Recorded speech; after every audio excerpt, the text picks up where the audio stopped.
जय श्री कृष्ण। ओम नमो भगवते वासुदेवाय नमः। आप सुन रहे हैं पौराणिक अमृतवाणी द्वारा प्रसारित महाभारत कथा। कथा को सुनने के लिए हमारे चैनल को लाइक शेयर और सब्सक्राइब करें। ये आगे की कथा प्रारंभ करते हैं। क्षर और अक्षर का विषय बतलाने के लिए कराल जनक और वशिष्ठ का संवाद। युधिष्ठिर ने पूछा, पितामह, वह अक्षर तत्व क्या है जिसको प्राप्त कर लेने पर जीव पुनः संसार में नहीं आता, तथा अक्षर पदार्थ क्या है जिसके जाने पर भी आवागमन बना रहता है। चार अक्षर के स्वरूप को स्पष्ट रूप से समझने के लिए मैंने यह प्रश्न किया है।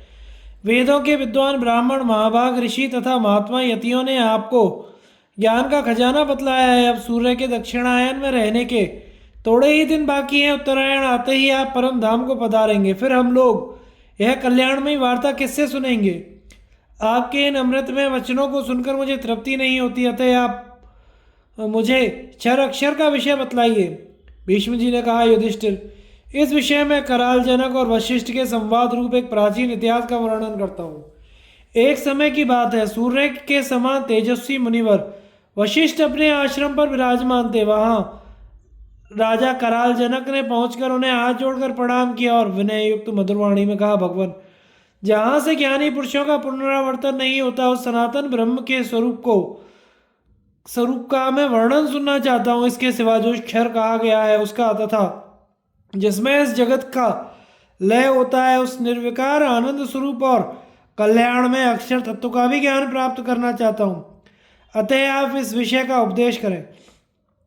वशिष्ठ जी ने कहा, राजन, जिस प्रकार इस जगत का क्षरण लय होता है उसको, तथा जो कभी भी क्षरित नष्ट नहीं होता, उस अक्षर को भी बता रहा हूं, सुनो।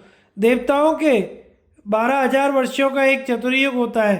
10,000 चतुर्युग का एक कल्प कहलाता है। इसी को ब्रह्मा का एक दिन कहते हैं। इतनी ही बड़ी उनकी रात्रि भी होती है, जिसके अंत में जागृत होकर वे इस विशाल संसार की सृष्टि करते हैं। यद्यपि वे वास्तव में निराकार हैं, तो भी साकार जगत की रचना करते हैं।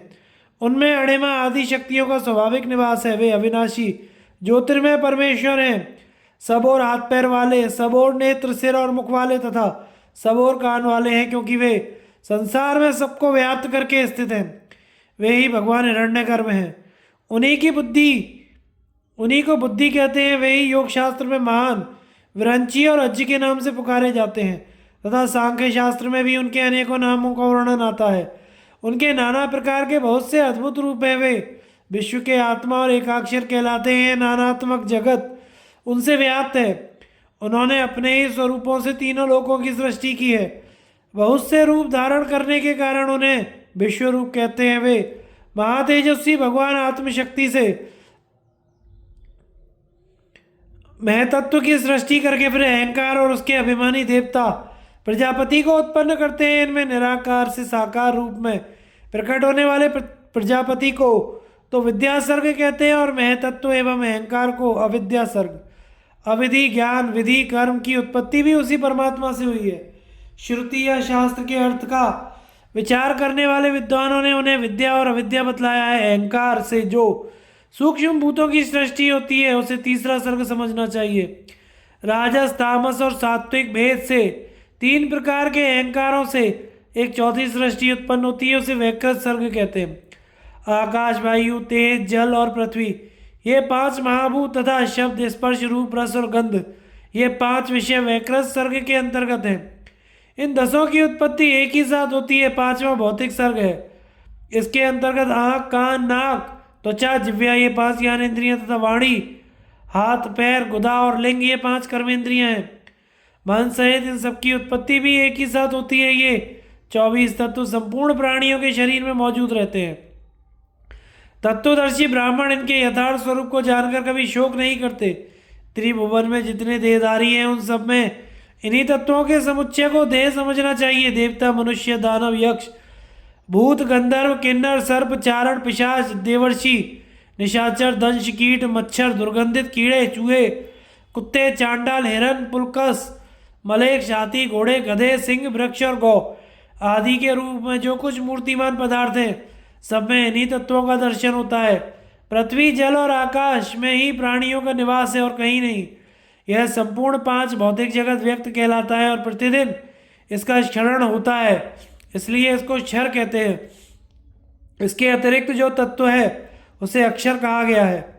इस प्रकार उस अव्यक्त अक्षर से उत्पन्न हुआ यह व्यक्ति संज्ञक मोहात्मक जगत क्षरित होने के कारण क्षर नाम धारण करता है।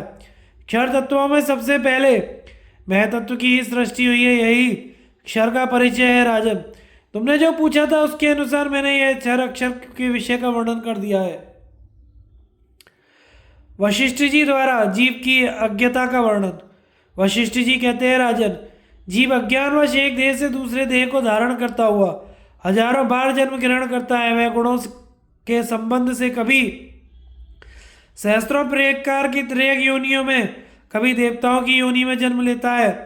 जैसे रेशम का कीड़ा अपने ही उत्पन्न किए हुए तंतुओं से अपने को सब ओर से बांध लेता है, उसी प्रकार यह निर्गुण आत्मा भी अपने ही प्रकट किए हुए प्राकृत गुणों से बन जाती है। वह स्वयं सुख दुख आदि द्वंद्वों से रहित होने पर भी भिन्न भिन्न योनियों में जन्म धारण करके सुख दुख को भोगती है। उसे कभी सिर में दर्द होता, कभी आंख दुखती, कभी दांत में व्यथा होती तथा कभी गले में घेगा निकल आता है। इसी प्रकार वह जलोदर, तृषा रोग, ज्वर, गंड, सफेद दाग, कोढ़, अग्निदाह, दमा, खांसी, अपस्मार, मृगी आदि रोगों का शिकार होता रहता है। इनके सिवा और भी जितने प्रकार के प्रकृतिजन्य अद्भुत रोग देहधारियों में उत्पन्न होते हैं, उन सब से अपने को आक्रांत समझता है। कभी अपने को त्रियक योनि का जीव मानता है, कभी देवत्व का अभिमान धारण करता है तथा इस अभिमान के कारण ही उन शरीरों द्वारा किए हुए कर्मों का फल भी भोगता है। अज्ञानता से आवृत मनुष्य कभी पृथ्वी पर सोता है, कभी मेंढक के समान हाथ पैर सिकोड़कर शयन करता है, कभी वीरासन पर बैठता है, कभी खुले मैदानों में, कभी ईंट पर, कभी कांटों पर, कभी राख में, कभी जमीन पर, कभी युद्ध भूमि में, कभी पानी और कीचड़ में, कभी चौकी पर, कभी नाना प्रकार की शैयाओं पर सोता है, कभी मूंछ की मेखला बांधे कौपीन धारण करता है, कभी नंग धड़ंग घूमता है, कभी रेशमी वस्त्र, कभी काला मृग चर्म, कभी सन या ऊन के बने वस्त्र, कभी राजोचित वस्त्र, कभी पेड़ की छाल, कभी खुरदरे वस्त्र, कभी रेशम के कपड़े और कभी चीथड़े पहनता है। इनके अतिरिक्त भी नाना प्रकार के वस्त्र और तरह तरह के रत्न धारण करता है और विचित्र विचित्र भोजनों का स्वाद लेता है। कभी एक रात का अंतर देकर भोजन करता है, कभी दिन रात में एक बार और कभी दिन के चौथे छठे आठवें पहर में भोजन करता है। कभी 6 रात बिताकर, कभी 8 दिनों पर, कभी 7, 10 और 12 दिनों के बाद अन्न ग्रहण करता है। कभी 1 मास तक कुछ नहीं खाता, कभी सदा फल मूल का ही भोजन करता, कभी पानी या हवा पीकर ही रह जाता, कभी तिल की खली और दही का ही आहार करता है, कभी कभी गोबर, गोमूत्र, साग, फूल, सेवा और सूखे पत्ते अथवा पेड़ से गिरे हुए फलों को ही खाकर या जल का आचमन मात्र करके जीवन निर्वाह करता है। इस प्रकार सिद्धि पाने की इच्छा से वह नाना प्रकार के कठोर नियमों का पालन करता है। कभी विधि के अनुसार चांद्रायण व्रत का अनुष्ठान करता है और अनेक प्रकार के धार्मिक चिन्ह धारण करता है। कभी चारों आश्रमों के मार्ग पर चलता है और कभी कुमार का सेवन करता है। कभी तरह तरह के पाखंड फैलाता, कभी एकांत में शिलाखंडों की छाया में बैठता, कभी झरनों के पास, कभी नदियों के एकांत किनारों में, कभी एकांत वन में, कभी पवित्र देव मंदिरों में तथा एकांत सरोवरों के तट पर, कभी पर्वतों की एकांत गुफाओं में निवास करता है। उन स्थानों में नाना प्रकार के गोपनीय जप, व्रत, नियम, तप, यज्ञ तथा अन्य कर्मों का अनुष्ठान करता है। कभी व्यापार करता है, कभी ब्राह्मणों और क्षत्रियों के कर्तव्य का पालन करता है, कभी वैश्य और शूद्रों से काम करता है, दीन दुखी और अंधों को नाना प्रकार के दान देता तथा अज्ञानवश अपने में सत्व रज तम इन त्रिविध गुणों और धर्म अर्थ काम का भी अभिमान करता है। इस प्रकार आत्मा प्रकृति के द्वारा अपने ही स्वरूप को के अनेकों विभाग करता है। कभी स्वाहा, कभी स्वधा, कभी वषटकार, कभी नमस्कार में प्रवृत्त होता है, कभी यज्ञ करता कराता, कभी वेद पढ़ता और पढ़ाता, कभी दान देता और लेता है। इसी प्रकार दूसरे दूसरे कार्य भी किया करता है। कभी जन्म लेता, कभी मरता तथा कभी विवाद और कभी संग्राम में प्रवृत्त रहता है। विद्वान पुरुषों का कहना है कि यह सब शुभाशुभ कर्म मार्ग हैं। जगत की सृष्टि और प्रलय प्रकृति देवी का ही कार्य है। जैसे सूर्य प्रतिदिन सायकाल में अपनी किरणों को समेट लेता है, वैसे ही जगदात्मा प्रलय काल में इन गुणों का संहार करके अकेले रह जाते हैं। इस प्रकार यह सृष्टि और प्रलय का कार्य बारंबार चलता रहता है और आत्मा स्वयं गुणों से रहित होने पर प्रकृति के सहवाग से लीला के लिए अपने में नाना प्रकार के मनोरम गुणों का अभिमान कर लेता है। सृष्टि और प्रलय जिसके धर्म है, उस प्रकृति को विकृत कार्यक्षम करके तीनों गुणों का स्वामी आत्मा कर्म मार्ग में प्रवृत्त होकर उस प्रकृति के द्वारा होने वाले प्रत्येक त्रिगुणात्मक कार्य को अपना मान लेता है। इस प्रकार प्रकृति की प्रेरणा से स्वभावतः सुख दुख द्वंद्वों की पुनरावृत्ति होती रहती है, किंतु जीवात्मा अज्ञानवश यह मान बैठता है कि यह सब द्वंद्व मुझ पर ही आक्रमण करते हैं, इसीलिए वह दुखी होता है।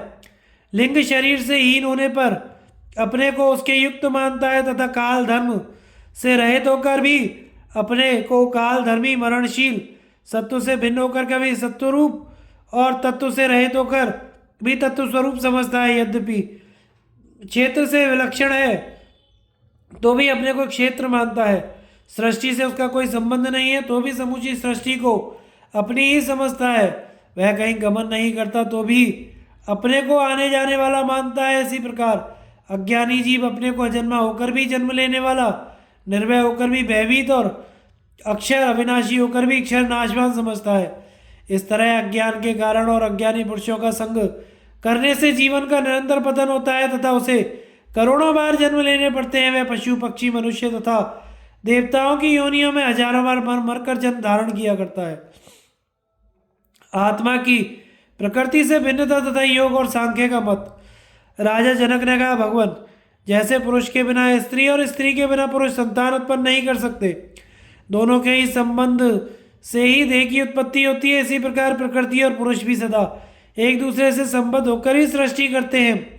ऐसी स्थिति में पुरुष का मोक्ष असंभव जान पड़ता है। यदि मोक्ष के निकट पहुंचाने वाला अर्थात उसे स्पष्ट समझाने वाला कोई दृष्टांत हो तो उसे बताइए, क्योंकि आपको सब कुछ प्रत्यक्ष है। मुझे भी मुक्त होने की इच्छा है। मैं भी उस पद को पाना चाहता हूँ जो देह रहित, जरा रहित, इंद्रियातीत और निर्विकार है। वशिष्ठ जी ने कहा, राजन, तुमने वेद और शास्त्रों का के अनुसार दृष्टांत देकर जो बात कही है वह ठीक है। तुम जैसा समझते हो वैसी ही बात है, इसमें संदेह नहीं कि तुमने वेद और शास्त्रों के ग्रंथों का अध्ययन किया है, परंतु ग्रंथ के तत्व को ठीक ठीक नहीं समझा है। जो वेद और शास्त्र के ग्रंथों को तो याद रखता है किंतु उसके तत्व को नहीं समझता, उसका वह याद रखना व्यर्थ है। वह तो केवल ग्रंथों का बोझ ढोता है। जो स्थूल और मंदबुद्धि से युक्त होने के कारण विद्वानों की सभा में शास्त्रीय ग्रंथ का अर्थ तक नहीं बता सकता, वह उस ग्रंथ के विषय का निर्णय कैसे कर सकता है। इसलिए सांख्य और योग के ज्ञाता महात्मा पुरुषों के मत में मोक्ष का जैसा स्वरूप देखा जाता है उसे मैं तुम्हें यथार्थ रूप से बतलाता हूँ, सुनो। योगी जिस तत्व का साक्षात्कार करते हैं, सांख्य के विद्वान उसी का ज्ञान प्राप्त करते हैं। जो सांख्य और योग को एक समझता है वही बुद्धिमान है। जैसे बीज से बीज की उत्पत्ति होती है उसी प्रकार द्रव्य से द्रव्य, इंद्रिय से इंद्रिय, देह से देह की प्राप्ति होती है, परंतु परमात्मा तो इंद्रिय, बीज, द्रव्य और देह से रहित तथा निर्गुण है। अतः उसमें गुण कैसे हो सकता है? जैसे आकाश आदि गुण सत्वादि गुणों से उत्पन्न होते हैं, उन्हीं में लीन हो जाते हैं, उसी प्रकार सत्वादि गुण भी प्रकृति से उत्पन्न होकर उसी में लीन होते हैं।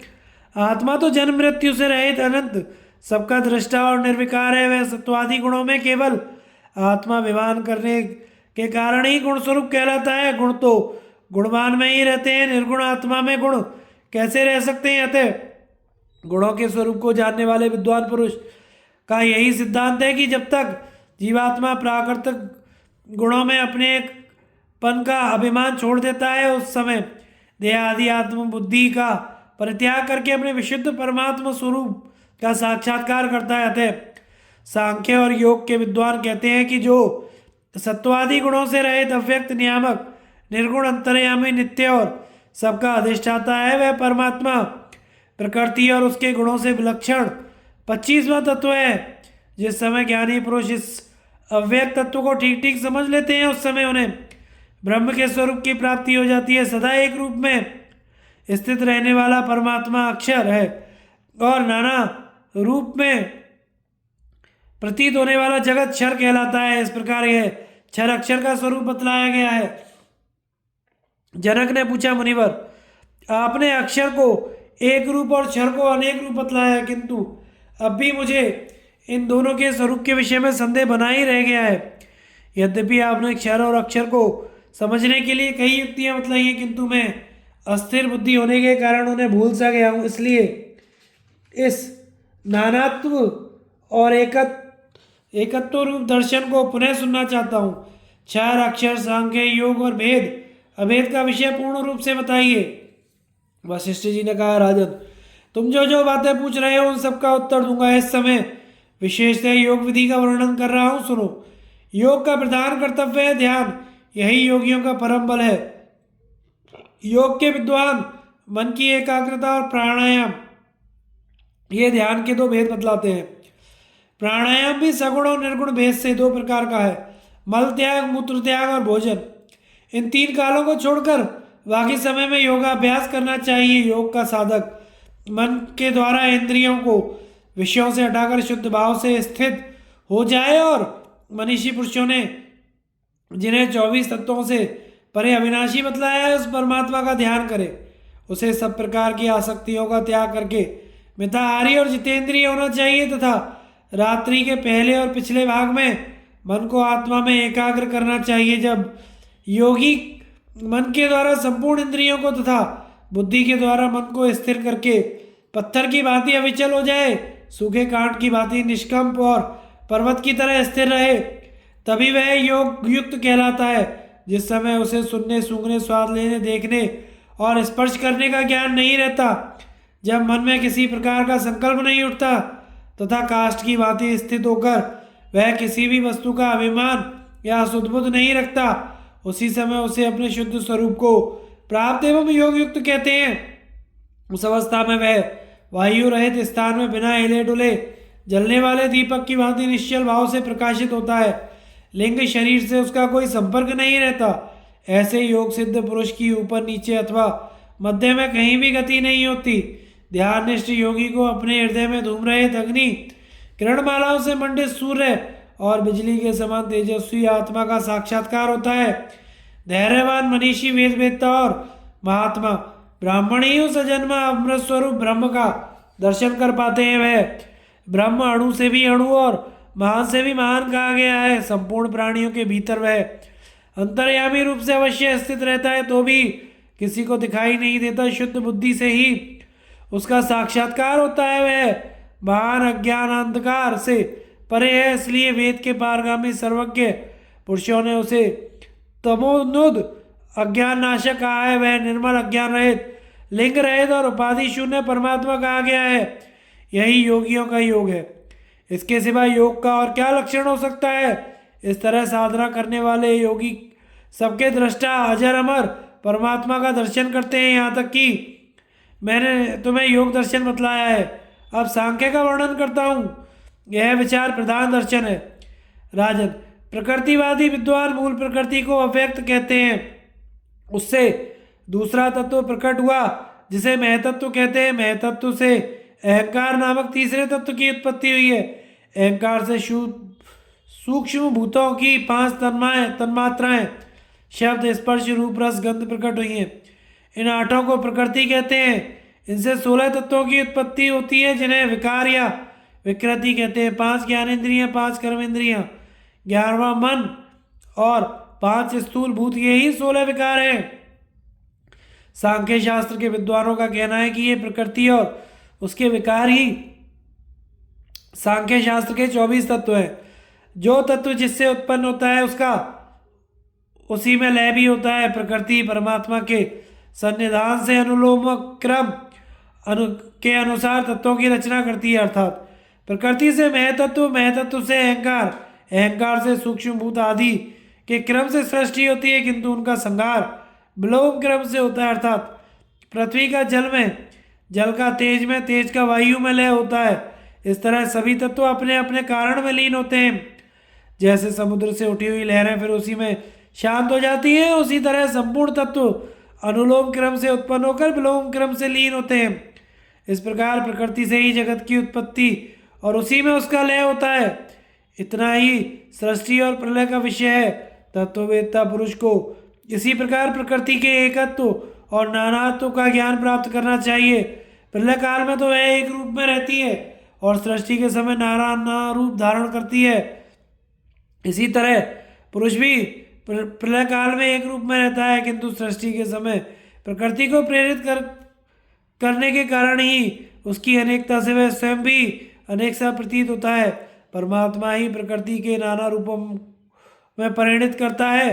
प्रकृति और उसके विकार को क्षेत्र कहते हैं। 24 तत्वों में से भिन्न जो 25वां तत्व महान आत्मा है, वह क्षेत्र में अधिष्ठाता रूप से निवास करता है। समस्त क्षेत्रों का अधिष्ठान होने के कारण उसे अधिष्ठाता कहते हैं।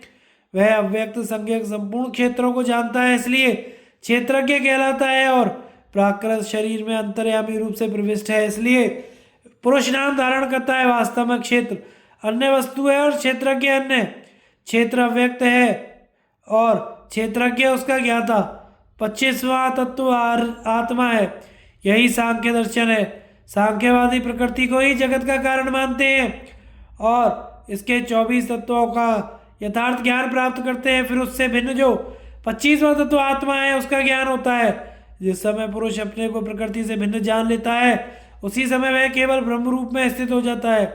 इस प्रकार मैंने तुम्हें सम्यक दर्शन सांख्य का यथार्थ वर्णन किया है। जो इसे इस प्रकार जानते हैं वे समस्त स्वरूप ब्रह्म को प्राप्त होते हैं। इसके अनुसार ज्ञान प्राप्त करने वालों की इस संसार में पुनरावृत्ति नहीं होती। वे परापर स्वरूप अविनाशी अक्षर भाव को प्राप्त होते हैं। जिनकी बुद्धि नानात्व का दर्शन करती है, वे सम्यक ज्ञान नहीं प्राप्त कर सकते।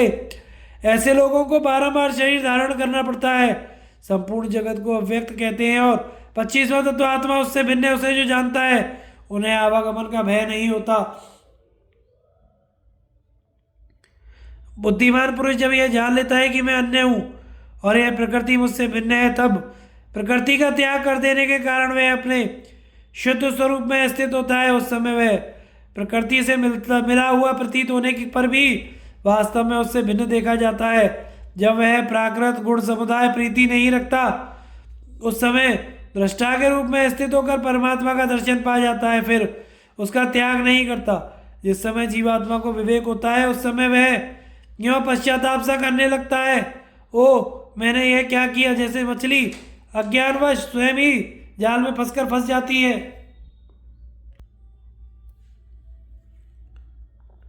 उसी प्रकार मैं भी आज तक इस भवजाल का ही अनुसरण करता रहा।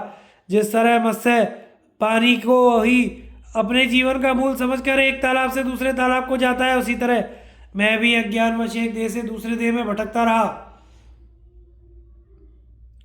वास्तव में इस जगत के भीतर यह परमात्मा ही मेरा बंधु है। इसी से मेरी मैत्री होनी उचित है। पहले मैं कैसा ही क्यों ना रहा हूँ, इस समय तो मैं इसकी समानता अभिन्नता को प्राप्त हो चुका हूँ। इसी में मुझे अपनी समता दिखाई देती है। मैं अवश्य ही इसके तुल्य हूँ। यह अत्यंत निर्मल है और मैं भी ऐसा ही हूँ। मैं आसक्ति से रहित हूँ तो भी अज्ञान एवं मोह के वशीभूत होकर इतने समय तक इस आसक्ति में जड़ की प्रकृति के साथ रमता रहा। इसने इस तरह वश में कर लिया कि मुझे आज तक के समय का पता ही ना चला। यह तो उच्च मध्यम तथा नीच सब श्रेणी के लोगों के साथ रहती है। भला इसके साथ मैं कैसे रह सकता हूँ। मैं निर्विकार होकर भी इस विकारमयी प्रकृति के द्वारा ठगा गया। अब तक मैंने बड़ा धोखा खाया, अब इसके साथ नहीं रहूँगा। किंतु इसमें इसका कोई अपराध नहीं है, सारा अपराध मेरा ही है, क्योंकि मैं ही परमात्मा से विमुख होकर इसमें आसक्त हुआ था। यद्यपि मेरी एक भी मूर्ति नहीं है, तो भी मैं प्रकृति की नाना मूर्तियों में स्थित हुआ। देह रहित होकर भी ममता से परास्त होने के कारण देहधारी बना। उफ, इस ममता ने भिन्न भिन्न योनियों में डालकर मेरा क्या नहीं किया। इसके साथ नाना प्रकार की योनियों में भटकने के कारण मेरी चेतना खो गई थी। अब इस अहंकारमयी प्रकृति से मेरा कोई काम नहीं है। अब भी यह बहुत से रूप धारण करके फिर मेरे साथ संयोग की चेष्टा कर रही है, किंतु अब मैं इसकी चाल समझ गया हूँ। ममता और अहंकार से अलग हो गया हूँ।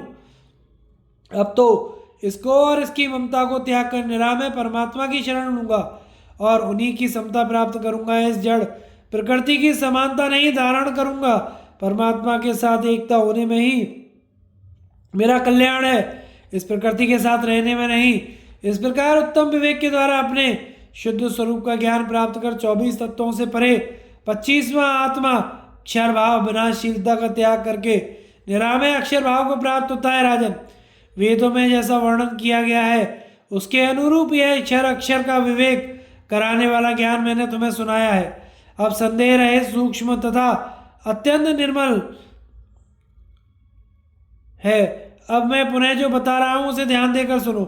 मैंने सांख्य और योग का जो वर्णन किया है उसमें दोनों का पृथक पृथक 2 शास्त्र बताया है, किंतु वास्तव में जो सांख्य शास्त्र है वही योग दर्शन भी है, क्योंकि दोनों का फल एक ही है। राजन, मैंने प्रेम भाव से शुद्ध सनातन एवं सबके आदिभूत ब्रह्म के यथार्थ तत्व का उपदेश किया है। जो पुरुष वेद की आज्ञा के अनुसार चलने वाला ना हो उसे इस उत्तम ज्ञान का उपदेश नहीं करना चाहिए। इसे प्राप्त करने का वही अधिकारी है जो जिज्ञासु भाव से शरण में आया हो। असत्यवादी, षट कामी, कपटी, अपने को पंडित मानने वाले और दूसरे को कष्ट पहुंचाने वाले मनुष्य भी इस ज्ञान के अधिकारी नहीं है। कैसे लोगों को यह ज्ञान देना चाहिए इसको भी सुन लो। श्रद्धालु, गुणवान, दूसरों की निंदा से दूर रहने वाले, विशुद्ध योगी, विद्वान, सदा वेदोक्त कर्म करने वाले, क्षमाशील, सबके हितैषी, एकांतवासी, शास्त्र विधि का आदर करने वाले, विवादहीन, भवयज्ञ विज्ञ, किसी का हित न करने वाले तथा श्रम दम से संपन्न पुरुष ही इस ज्ञान के अधिकारी हैं जिनमें उपयुक्त गुणों का अभाव है। ऐसे पुरुषों का यह विशुद्ध परब्रह्म ज्ञान नहीं देना चाहिए। विद्वानों का कहना है कि इन गुणों से हीन मनुष्य को दिया हुआ उपदेश उसका कल्याण नहीं करता तथा कुपात्र को उपदेश करने से वक्ता का भी भला नहीं होता। राजन, जिसने व्रत और नियम का पालन ना किया हो वह सारी पृथ्वी का राज्य दे तो भी उसे यह उपदेश नहीं देना चाहिए, किंतु जितेंद्रिय पुरुष को अवश्य इसका उपदेश करना चाहिए। कराल, तुमने मुझसे परब्रह्म का ज्ञान प्राप्त किया है, अब तुम्हारे मन में तनिक भी भय नहीं होना चाहिए। यह ब्रह्म परम पवित्र, शोक रहित, आदि, मध्यस्थ और अंत से शून्य, जन्म मृत्यु से बचाने वाला, निरामय, निर्भय तथा कल्याण में है। वही संपूर्ण ज्ञानों का तात्विक अर्थ है। उसका ज्ञान प्राप्त करके मोह का परित्याग कर दो। जिस प्रकार आज तुमने मुझे सनातन ब्रह्म का ज्ञान प्राप्त किया है उसी प्रकार मैंने भी सनातन हिरण्यगर्भ नाम के से प्रसिद्ध ब्रह्मा जी के मुख से इसे प्राप्त किया है। भीष्म जी कहते हैं, युधिष्ठिर, महर्षि वशिष्ठ जी के बताए अनुसार 25वें तत्व पर ब्रह्म का स्वरूप मैंने तुम्हें बताया है। यही वह ब्रह्म है जिसे जान लेने पर फिर इस संसार में नहीं आना पड़ता। जो उसे ठीक ठीक नहीं जानता वही संसार में बारंबार जन्म लेता है। जो जान लेता है वह तो अजर अमर हो जाता है। तात यह परम कल्याणकारी ज्ञान मैंने देवर्षि नारद के मुंह से सुना था, वही आज मैंने तुम्हें भी बताया है। ब्रह्म जी से वशिष्ठ जी को और वशिष्ठ जी से नारद जी को यह ज्ञान प्राप्त हुआ था। नारद जी से मिला हुआ यह सनातन ब्रह्म का उपदेश परम पद है। इसे जानकर अब तुम सब प्रकार के शोक को त्याग दो। राजन, जो अक्षर अक्षर को जानता है उसे संसार का भय नहीं होता। जो नहीं जानता उसी को भय प्राप्त होता है। मूर्ख मनुष्य इस तत्व को ना जानने के कारण बारंबार संसार में आता है और हजारों योनियों में जन्म मरण का कष्ट का अनुभव करता है। वह देह, मनुष्य और पशु पक्षी आदि योनियों में भटकता रहता है। अज्ञान रूपी समुद्र अव्यक्त, अगाध, भयंकर है। इसमें कितने ही प्राणी प्रतिदिन गोते खाते रहते हैं। तुम मेरा उपदेश पाकर इस भवसागर से पार हो गए हो। अब रजोगुण और तमोगुण तुम्हारा स्पर्श नहीं कर सकते। तुम शुद्ध सत्व में स्थित हो। राजकुमार वसुमान को एक ऋषि का धर्म विषयक उपदेश। भीष्म जी कहते हैं, युधिष्ठिर, एक समय की बात है, जनक वंश का राजकुमार वसुमान शिकार खेलने के लिए एक निर्जन वन में गया। वहां उसने भृगु वंश में उत्पन्न हुए एक ब्रह्मर्षि को देखा जो पास ही बैठे हुए थे। वसुमान ने निकट जाकर उनके चरणों पर सिर रखकर प्रणाम किया, फिर उनकी आज्ञा लेकर इस प्रकार प्रश्न किया, भगवान, इस नाशवान शरीर में काम के अधीन होकर रहने वाले पुरुष का इस लोक और परलोक में किस उपाय से कल्याण हो सकता है? ऋषि ने कहा, राजकुमार, धर्मी सत्पुरुषों का कल्याण करने वाला और तथा धर्मी उनका आश्रय। तीनों लोक के चराचर प्राणी धर्म से ही उत्पन्न हुए हैं। तुम तो सदा विषयों का ही रस लेना चाहते हो, भला तुम्हारी कामनाओं की तृष्णा शांत क्यों नहीं होती? अपनी कुत्सित बुद्धि के कारण अभी तुम्हें कामनाओं में मिठास ही मिठास दिखाई देती है। उनसे होने वाले पतन की ओर तुम्हारी दृष्टि नहीं जाती। जैसे ज्ञान का फल चाहने वाले के लिए ज्ञान से परिचित होना आवश्यक है, उसी प्रकार धर्म का फल चाहने वाले को धर्म का परिचय प्राप्त करना चाहिए। दुष्ट पुरुष यदि धर्म की इच्छा करे भी तो उसके द्वारा वह विशुद्ध कर्म का संपादन होना कठिन हो जाता है।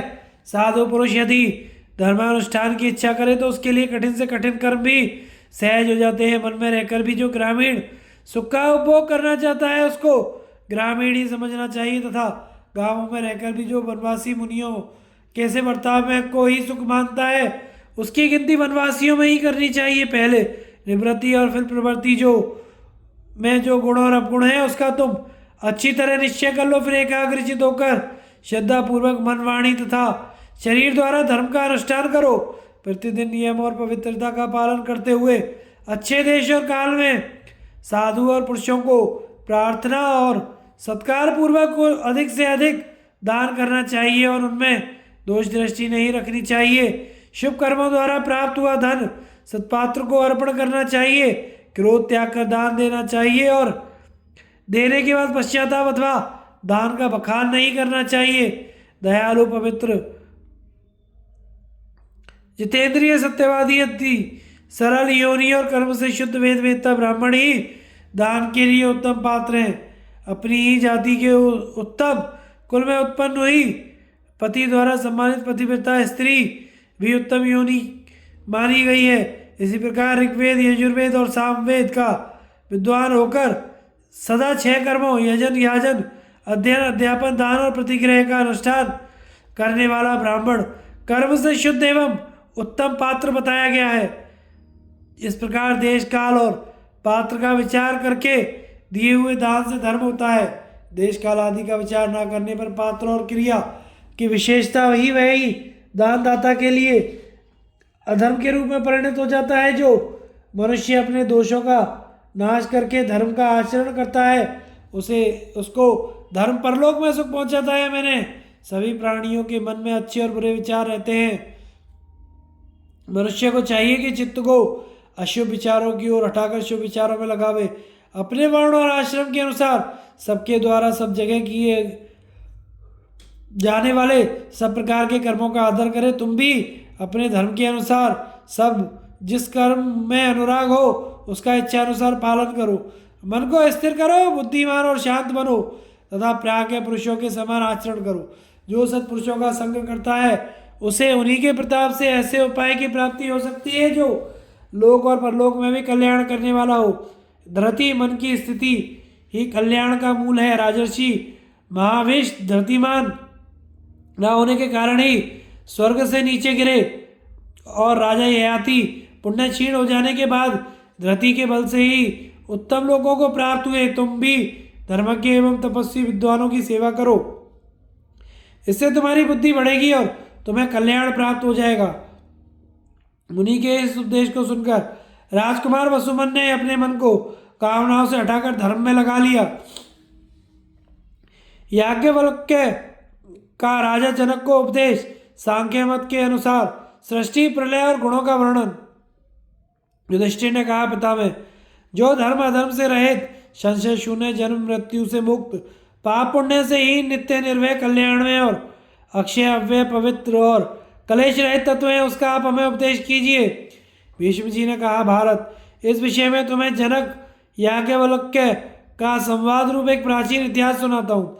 एक बार देवरात के पुत्र महायशस्वी राजा जनक को ने प्रश्न का रहस्य समझने वालों में श्रेष्ठ मुनिवर याज्ञवल्क्य जी से पूछा, विप्रवर, इंद्रियां कितनी हैं? प्रकृति के भेद कितने हैं?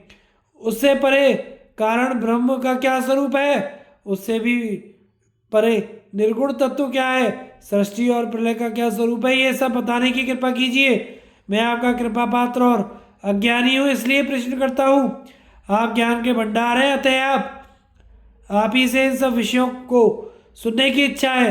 याज्ञवल्क्य ने कहा, राजन, तुम तो जो कुछ पूछ रहे हो वह योग और सांख्य का परम रहस्य ज्ञान तुम्हें बताता हूँ, सुनो। यद्यपि तुमसे कोई भी विषय अज्ञात नहीं है, फिर भी मुझसे पूछते हो तो कहना ही पड़ता है, क्योंकि किसी के पूछने पर जानकर मनुष्य को उसके प्रश्न का उत्तर देना ही चाहिए। यही सनातन धर्म है।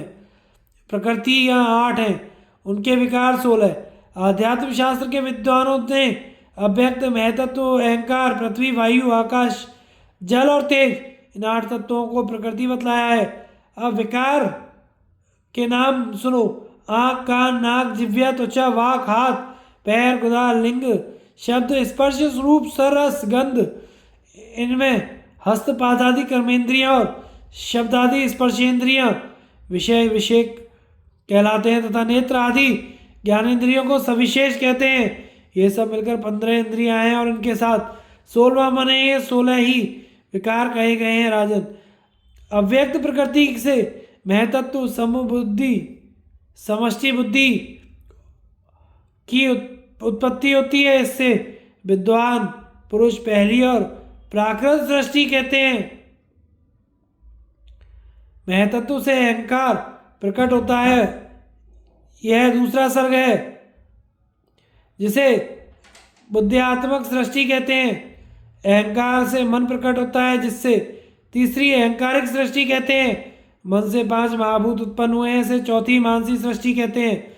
शब्द, स्पर्श, रूप, रस और गंध, ये 5 विषय हैं, यही 5वीं सृष्टि है। श्रोत्र, त्वचा, नेत्र, जिह्वा और घ्राणेन्द्रियां छठा सर्ग कहते हैं। बहुचिंतात्मक मानस सृष्टि है। श्रोत्र आदि के बाद कामेंद्रियों की उत्पत्ति हुई है, यह 7वां सर्ग है। यह इंद्रियक सृष्टि है। तदनंतर प्राणवायु के साथ ही समान व्यान और उदान की ऊपरी भाग प्रकट हुआ है, यह 8वां सर्ग है। तत्पश्चात अपान वायु के साथ समान व्यान और उदान का निम्न भाग उत्पन्न हुआ, इसे नवम सर्ग कहते हैं। 8वें और 9वें सर्ग का नाम आर्जवक सृष्टि है राजन। इस प्रकार मैंने 9 प्रकार की सृष्टि और 24 प्रकार के तत्वों का श्रुति के अनुसार वर्णन किया है। अब तत्वों के संहार का वृत्तांत सुनो। आदि अंत से रहित नित्य अक्षर स्वरूप ब्रह्मा जी जिस प्रकार बारंबार सृष्टि और संहार करते हैं, वह सब बातें बता रहा हूँ। ब्रह्मा जी जब देखते हैं कि मेरे दिन का अंत हो गया है, तो उनके मन में रात को शयन करने की इच्छा होती है। इसलिए वे अहंकार के अभिमानी देवता रुद्र को संहार के लिए आज्ञा देते हैं। उस समय वे रुद्रदेव ब्रह्मा जी से प्रेरित होकर प्रचंड सूर्य का स्वरूप धारण करते हैं और अपने 12 स्वरूप बनाकर अग्नि के समान प्रज्वलित हो उठते हैं। तत्पश्चात अपने तेज से जरायु, जंडज, स्वतेज, उद्विज, इन 4 प्रकार के प्राणियों से भरे हुए संपूर्ण जगत को भस्म कर डालते हैं। पलक मारते मारते चराचर विश्व का नाश हो जाता है। यह भूमि सब ओर से कछुए की पीठ की तरह दिखाई देने लगती है। इसके बाद अमित बलवान रुद्र जल से बची हुई पृथ्वी को जल के महान प्रभु में डुबो देते हैं। तदनंतर कालाग्नि की लपट में पड़कर सारा जल सूख जाता है। पानी के सूखते ही आग अत्यंत भयानक रूप धारण कर लेती है और सब और बड़े जोर से प्रज्वलित हो उठती है। तब अत्यंत बलवान वायुदेव अपने 8 रूपों को प्रकट होकर उस प्रचंड वेग से जलती हुई आग को निगल जाते हैं और ऊपर, नीचे तथा बीच में सब और प्रवाहित होने लगते हैं। तदनंतर वायु को आकाश, आकाश को मन, मन को अहंकार और अहंकार को महतत्व और महतत्व को प्रजापति शंभु अपना ग्रास बना लेते हैं। ये शंभु अणिमा, लघिमा और प्राप्ति आदि सिद्धियों से संपन्न इसके सबके ईश्वर, ज्योति स्वरूप तथा अविकारी हैं। वे सब और हाथ पैरों वाले, सब और आंख, मस्तक और मुख तथा सब और कान वाले हैं। यह संपूर्ण जगत को व्याप्त करके स्थित है। ये सब प्राणियों के हृदय स्थित है। आत्मा अनंत, परम, महान और सर्वेश्वर है तथा यही संपूर्ण विश्व को अपने में लीन करते हैं। इस प्रकार सबके अंत में सर्वस्वरूप, अक्षय, अव्यय, छिद्र रहित, भूत, भविष्य, वर्तमान के सृष्टा और सब प्रकार के दोषों से रहित परमेश्वर ही शेष रहते हैं राजन। इस प्रकार मैंने तुम्हें यह तत्वों के संहार का क्रम बतलाया है राजन। प्रकृति स्वतंत्रता पूर्वक खेल करने के लिए अपनी इच्छा से सैकड़ों और हजारों गुणों को उत्पन्न करती है। जैसे मनुष्य एक दीपक से हजारों दीप जला लेते हैं, उसी प्रकार प्रकृति पुरुष के एक गुण से अनेकों गुण उत्पन्न कर देती है। आनंद, प्रीति, मन और इंद्रियों की प्रसन्नता, सुख, शांति, आरोग्य, संतोष, श्रद्धा, दीनता और क्रोध का अभाव, क्षमा, धृति, अहिंसा, समता, सत्य, ऋण होना, मृदुता, लज्जा, चपलता का अभाव, शौच, सरलता, सदाचार, अलोलुपता, हृदय में संभ्रम का ना होना, इष्ट अनिष्ट के वियोग का बखान ना करना, दान के द्वारा मन को वश में रखना, किसी वस्तु की इच्छा ना करना, परोपकार तथा सब प्राणियों पर दया करना, ये सब गुण सत्गुण से उत्पन्न होते हैं। रूप, ऐश्वर्य, विग्रह, त्याग का अभाव, निर्दयता, सुख दुख के सेवन में आसक्ति, पर निंदा में प्रीति, झगड़े, मोल लेने का स्वभाव, अहंकार, माननीय पुरुषों का सत्कार ना करना, चिंता, वैर बांधना, संताप करना, दूसरों का धन हड़प लेना, निर्लज्जता, कुटिलता, भेद बुद्धि, कठोरता, काम, मद, दर्प और द्वेष, ये रजोगुण के कार्य बतलाए गए हैं। मोह, अप्रकाश, अज्ञान, तामेस्त्र, क्रोध, अंधतामेस्त्र, मरण, बहुत तरह की खाने की चीज़ों में रुचि रखना, भोजन से संतोष न होना, पीने योग्य वस्तुओं से मन न भरना, सुगंध, वस्त्र, शैया, आसन, विहार, दिन में शयन, अधिक बकवाद और प्रमाद में मन लगाना, नाच गान और बाजे में प्रेम रखना और तथा धर्म से द्वेष करना, ये सब तामस गुण समझने चाहिए राजन।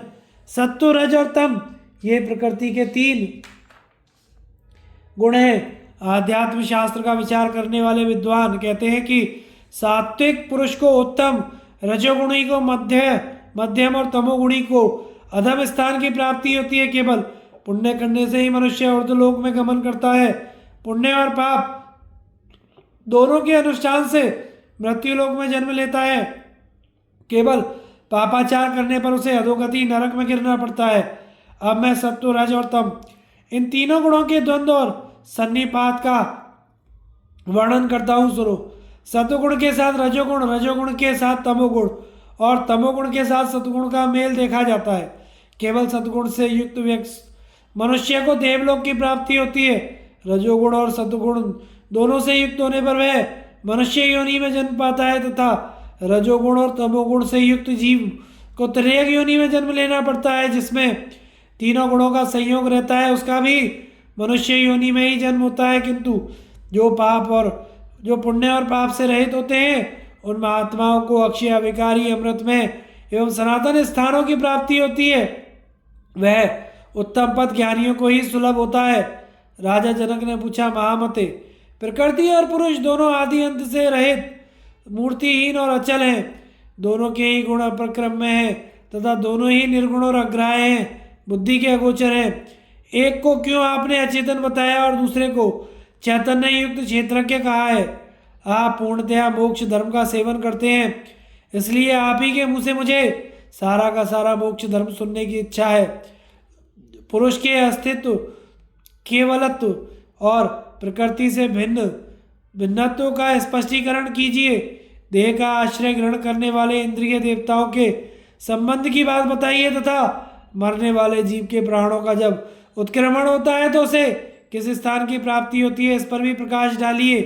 साथ ही पृथक पृथक सांख्य और योग के ज्ञान का तथा मृत्यु सूचक चिन्हों का भी वर्णन कीजिए, क्योंकि सारा ज्ञान आपके लिए हस्तामलकवत है।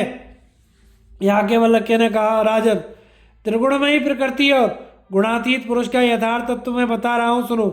तत्वदर्शी महात्मा कहते हैं, जिसका गुणों के साथ संपर्क है वह गुणवान है तथा जो गुणों के संसर्ग से रहते हुए निर्गुण कहलाता है। अव्यक्त प्रकृति स्वभाव से गुणवती है, किंतु वह गुणों का अतिक्रमण नहीं कर सकती। उसे किसी वस्तु का ज्ञान नहीं होता। इसके विपरीत पुरुष स्वभाव से ही ज्ञानी है। वह सदा इस बात को जानता रहता है कि मेरे सिवा दूसरा कोई चेतन पदार्थ नहीं है। अतः क्षर होने के कारण प्रकृति अचेतन जड़ है और नित्य तथा अक्षर होने के कारण पुरुष चेतन है। किंतु जब तक वह अज्ञानवश बारंबार गुणों का संसर्ग करता और अपने असंग स्वरूप को नहीं जानता, तब तक उसकी मुक्ति नहीं होती।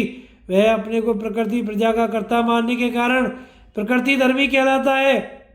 स्थावर पदार्थों के बीजों को उत्पन्न करने के कारण उसे बीज धर्मा कहते हैं तथा वह गुणों की उत्पत्ति तथा प्रलय का कर्ता होने से गुण धर्मा कहा जाता है।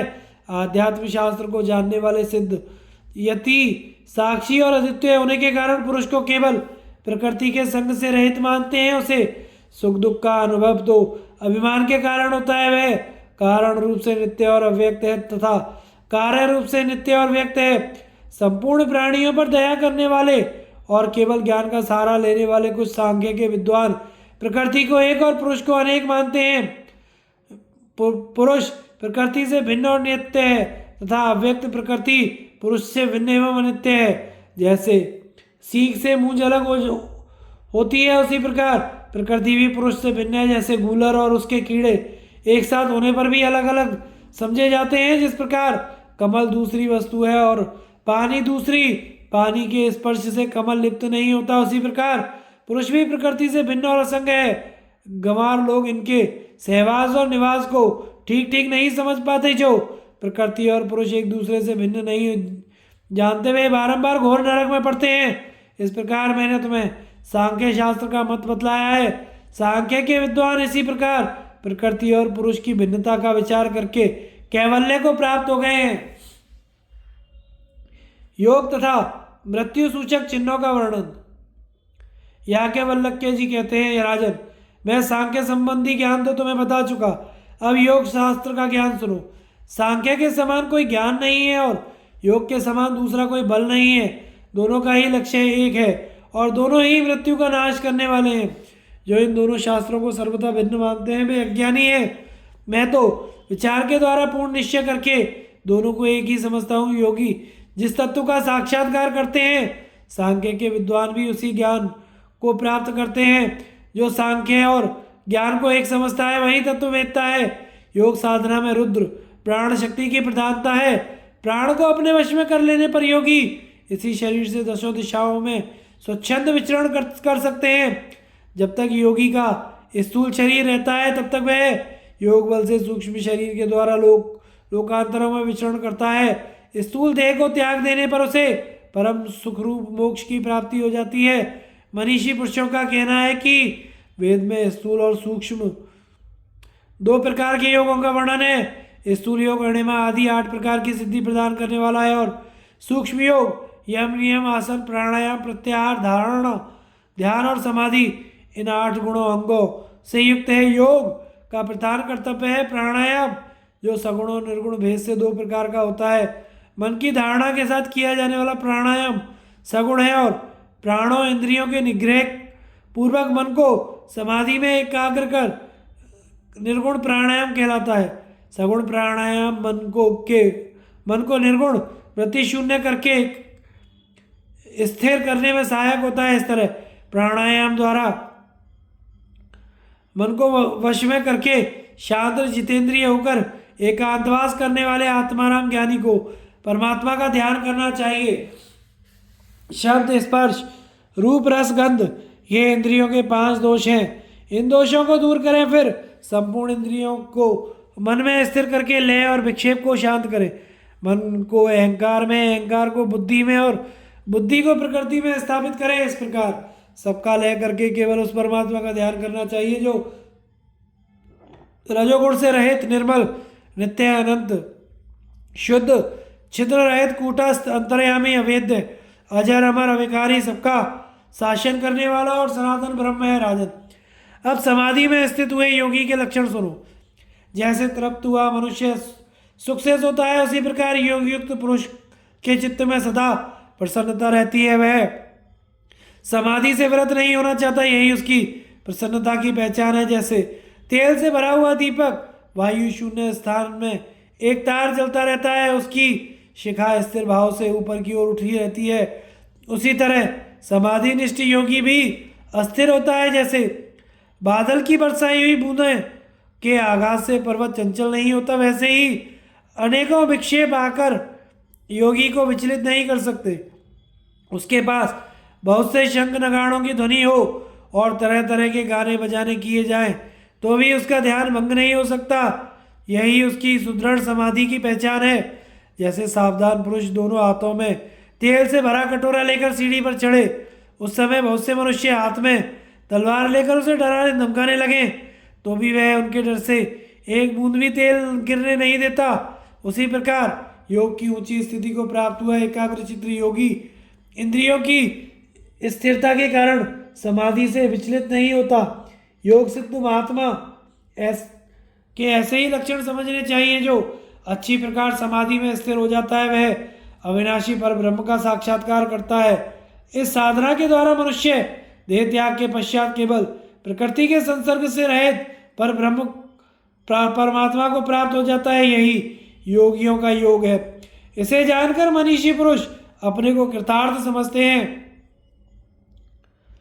विदेहराज, अब मैं विद्वानों के बताए हुए मृत्यु सूचक चिन्हों का वर्णन करता हूँ।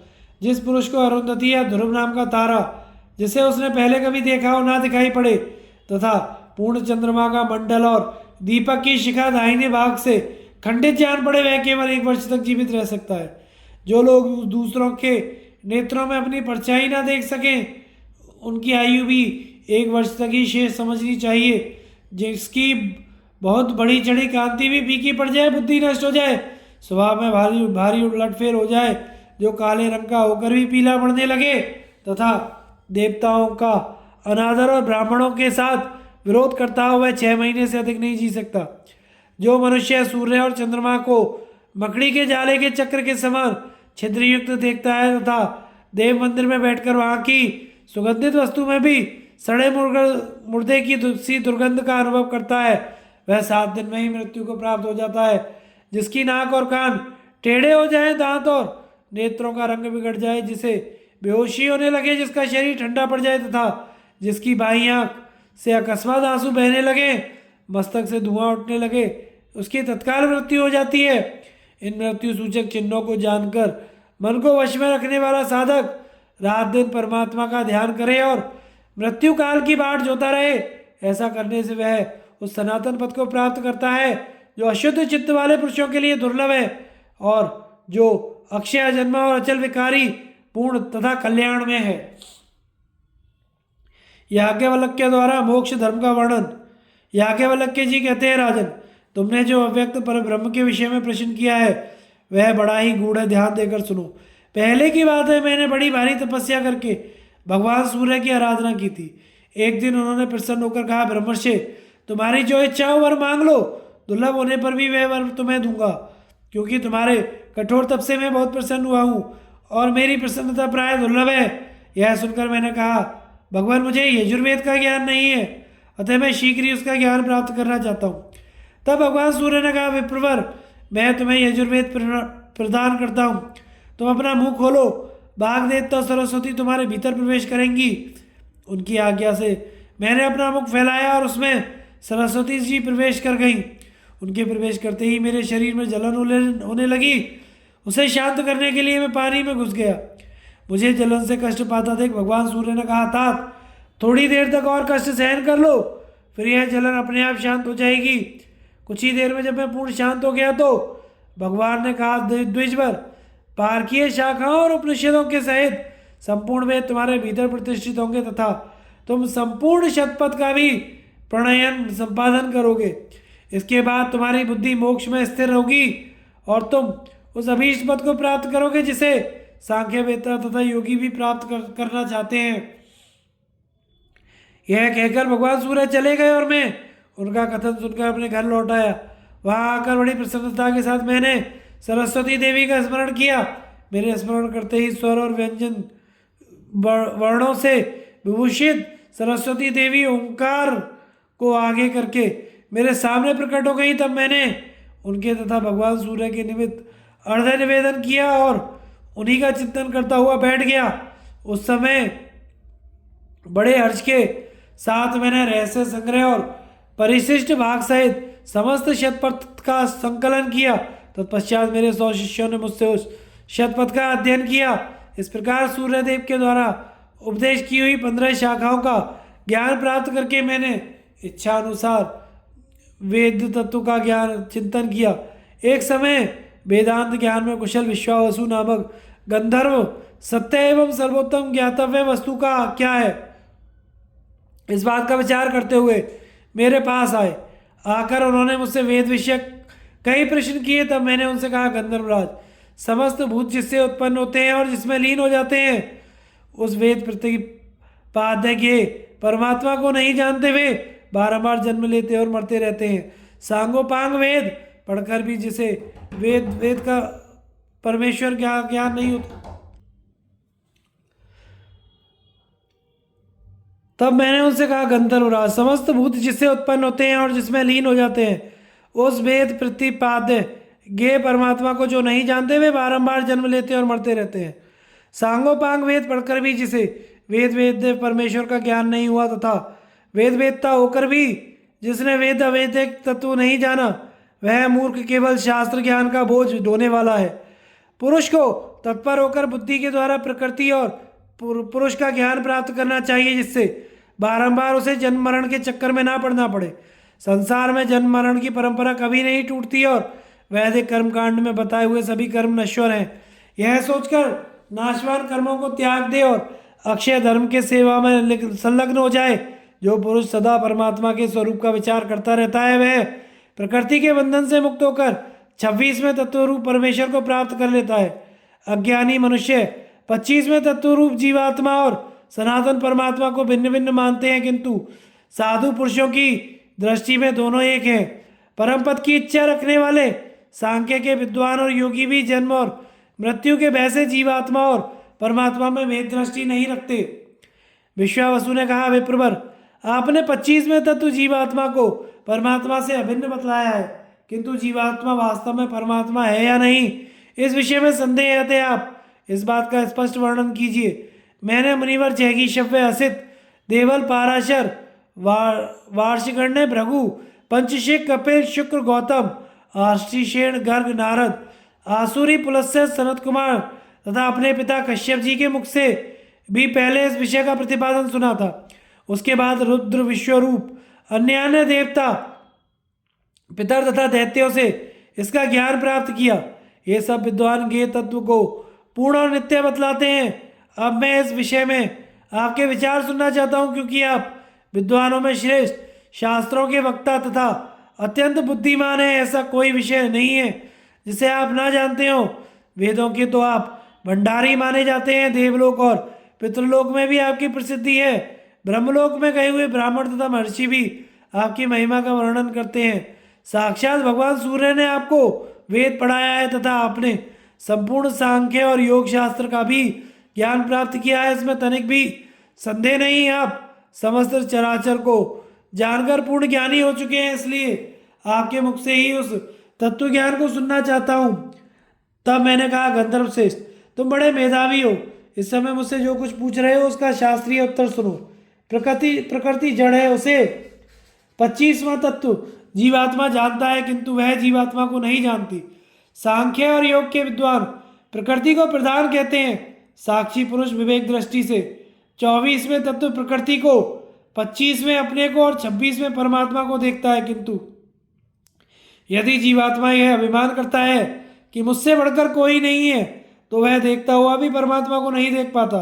किंतु परमात्मा सदा देखते रहते हैं। जब जीवात्मा को यह ज्ञान हो जाता है कि मैं भिन्न हूँ और प्रकृति मुझसे सर्वथा भिन्न है, तब वह उससे असंग होकर 26वें तत्व रूप परमात्मा का साक्षात्कार कर लेता है। और जब उसे परमात्मा का दर्शन हो जाता है, उस समय वह सर्वज्ञ विद्वान होकर पुनर्जन्म के बंधन से सदा के लिए छुटकारा पा जाता है।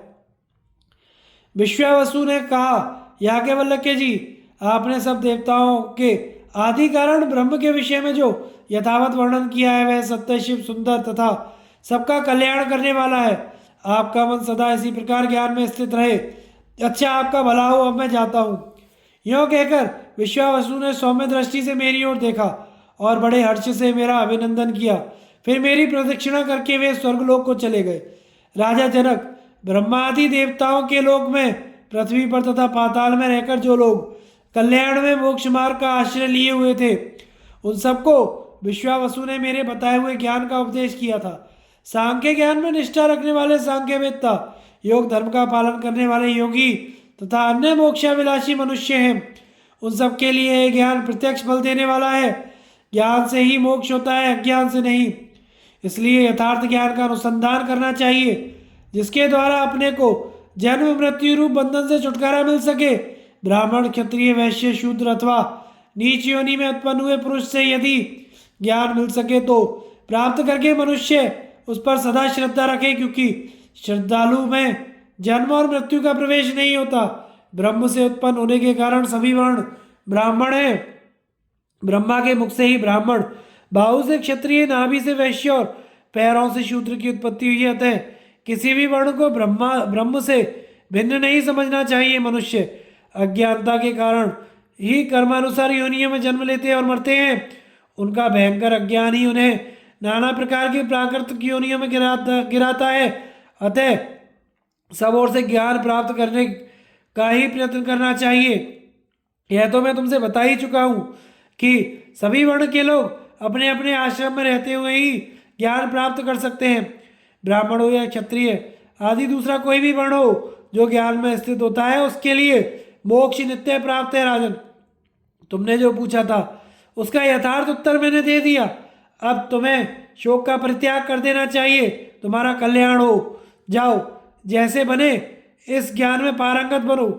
भीष्म जी कहते हैं, युधिष्ठिर, परम बुद्धिमान याज्ञवल्क्य जी के द्वारा इस प्रकार उपदेश पाकर मिथिला नरेश को बड़ी प्रसन्नता हुई। उन्होंने सत्कार पूर्वक मुनि की प्रदक्षिणा करके उन्हें विदा किया। फिर जब मुनि चले गए तो मोक्ष के ज्ञाता देवरात नंदन राजा जनक ने स्वर्ण सहित 1 करोड़ गौएं दान की और बहुत से ब्राह्मणों को 1-1 अंजलि रत्न प्रदान किया।